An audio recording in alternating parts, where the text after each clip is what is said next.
Good morning, everyone. We are here to get you ready for what's ahead. And right now, alerts cover about 1,800 miles. We're talking from Elk City, Oklahoma to Boston. And that's from this current storm. The storm number one, we're going to have a bunch of these. We'll talk about that in a second. But these alerts are no joke. I mean, the ice storm warning that's in effect across parts of Pennsylvania. We were worried about interior Pennsylvania yesterday. And you look at the whole state is really covered in warnings here. We're going to talk more about the big travel impacts actually that are happening because of this storm. Get to the south of all this, Greg. It's really hot, though. We saw a lot of 80s yesterday. There were a whole bunch of 80s popping up in South Carolina yesterday. I think Atlanta, we made it to 77. Right. But Macon made it to the 80s in Georgia. Macon. Savannah was warmer than Miami. But so that's kind of part of the story. Plus, we have to go back to the west. It's been one storm after another, and the winter weather train staying on the rails with a second system that looks a lot like the first. This is the second in the Congo line that's coming down the pike, and it is going to bring some more wintry weather to some of the same areas that are getting it this first go around today and tomorrow. Right.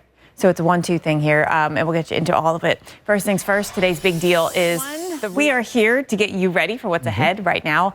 Alerts cover about 1,800 miles from Elk City, Oklahoma, all the way to Boston. And this is just from the first system. That's a long stripe of bad weather that we expect from the middle to the east.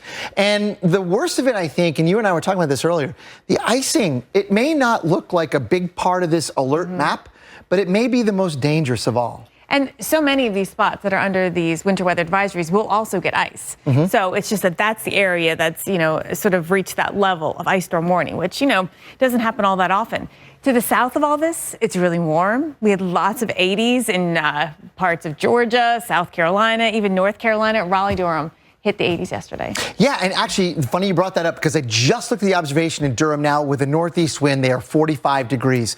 We've lost about 40 degrees on the thermometer from yesterday to today in North Carolina, parts of North Carolina. You see why I have a problem with that east wind? Yeah, it's exactly it. We digress because we've got this going on. But now there's another system that actually comes in next. It's going to get into the west, and the west coast has just been peppered by multiple rounds of snow and rain. But the next one coming in will be our next winter system. So for now, we can look out to the west to see what's coming. The highest elevation, get views like this.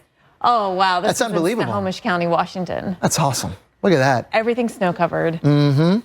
That's stunning. Yeah, this is Pacific air moving into the higher mountains of the California, Washington, and Oregon coast. And you get spectacular views like this when that happens. Well, the next one that comes into here, south of here actually, is going to come in on Thursday. And then that makes the trek across the country. This guy. It may look like deja vu. Yeah. But this one is number 2 coming in this weekend.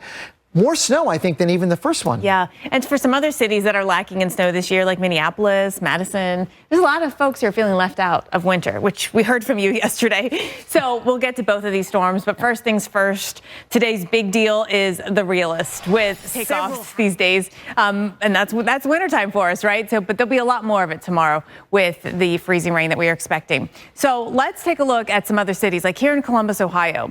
There's a chance that we mix in with some other precip types, like maybe even some sleet or even snowflakes. That's possible too, but freezing rain is what we're most worried about sliding into the Buckeye State tomorrow. So want to time out what you can expect. Here is a look at the forecast. And right now the forecast is for freezing rain, actually, starting at about 9 o'clock, continuing through the night. This is going to lead to some really slick conditions out there. Temperatures right at 32 degrees. Look, if it was 33, great. But what if it was 31? And then, so that's the concern, is that you're right on that threshold right there. So you've got the concerns with winter weather advisories up from lower Michigan through Ohio, Indiana, of course, there too. But all across the Northeast, New York State into Massachusetts and through Connecticut and Rhode Island, New Jersey. We've got the ice storm warning in parts of Pennsylvania, Maryland, West Virginia, and Virginia, where some of the highest amounts of ice accretion is possible. 1/4 inch to a 1/2 inch. That is damaging. That much weight on tree branches, on power lines, could take them down and cause even more problems. It puts us in that damaging category. Some tree damage, numerous power outages is what you expect when you see that much ice in the forecast. Philadelphia, we are looking at mainly about 1/10 to 1/4 inch, but this is actually a new update where you can see some pockets of some of the higher totals coming in across the area. And certainly, across the greater metro area, there's going to be challenges in the morning. The timing of it comes in overnight. And so this is some good news. At least it's not happening while you are out during the commute, right? You wake up in the morning and you will know what you have. And it's likely to be a pretty thick glaze of ice out there on the roads. This is 7 o'clock in the morning. Our temperatures are still below freezing. It's not until later in the morning that we bump up above the freezing mark. And it's not by much, but it will be enough. And so the afternoon travel does look better. Harrisburg, we are expecting more in the way of ice accretion. Heavier amounts here. We're going to stay in the freezing longer. We're going to start today with temperatures above freezing, but not by much. But then tonight, once the precip gets here, very quickly we are in that freezing rain, and we are there through the morning, 7, 8, 10 o'clock even, we're still likely to see some freezing rain. It's not until after that our temperatures warm up as the precip is moving out as well. State College, we also are looking at the freezing rain with a freezing rain or ice storm warning in effect, 1/4 of an inch to a 1/2 inch. This includes parts of I-80 up here. If you're traveling, be ready for restrictions on the roadway, speed restrictions here. They're going to reduce the speeds on a lot of the interstates for this event overnight tonight into tomorrow. And you can see we're socked into the freezing temperatures throughout much of the morning. We're in the 20s, not the low 30s. We're in the 20s. It's not until the afternoon that we get above freezing. Now, with all of this, to the south of it, there will be spots that are well above freezing, Greg, and actually could have thunderstorms. And very warm, too. Jen, as you mentioned, it was in the 80s across. Dance and keep warm. It's important. It's important to the whole weather story. Sure is. Yeah. There are dozens of schools where you can study meteorology. But of the country's 107 historically black colleges and universities, only a handful offer degrees in meteorology and atmospheric sciences. And one of those schools, North Carolina A&T State University, and the students there are forecasting an exciting future in the field. Have a listen. What's going on, That's you guys? fantastic. I connect with so much of what they were all saying. And Greg, I thought you were just making a good point about how when anyone talks about becoming a meteorologist or being a meteorologist, there's a level of excitement that you don't always see in all other careers. I saw like a glow in their eyes and a smile on many of these kids' faces that it was like you can only get in certain disciplines, meteorology being one of them, where you talk about it and all of a sudden it's like, wow, there's that passion that sort of shows up. Right. And for many, it kicks in when you're young. You just something happens in the weather and right away you're curious and you need to learn more. But there's many that actually, don't get into meteorologists until later in life. And I hear so often from adults who say, I wish I had studied meteorology. No, don't you? Yeah.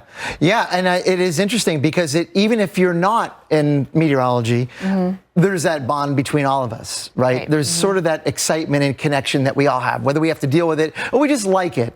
Right. It's there for all of us. Or we're forecasting it. Well, right. Our question of the day actually is about the weather. And if you put Greg in any weather, he wants to be in the most fierce winds. He's got an anemometer on top of his car. He goes after it. I do, and it's the wind that really got me into weather in the first place. When I was very little, everything, watching the trees blowing around, I'm like, that's so cool, I got to see that. And then I got to measure it. I also need to know how fast the wind is. Well, that happens in hurricanes. It does. Worth says this because I'm in Florida. That's interesting. He doesn't want the bad weather, or she doesn't want the bad weather where they are. Right.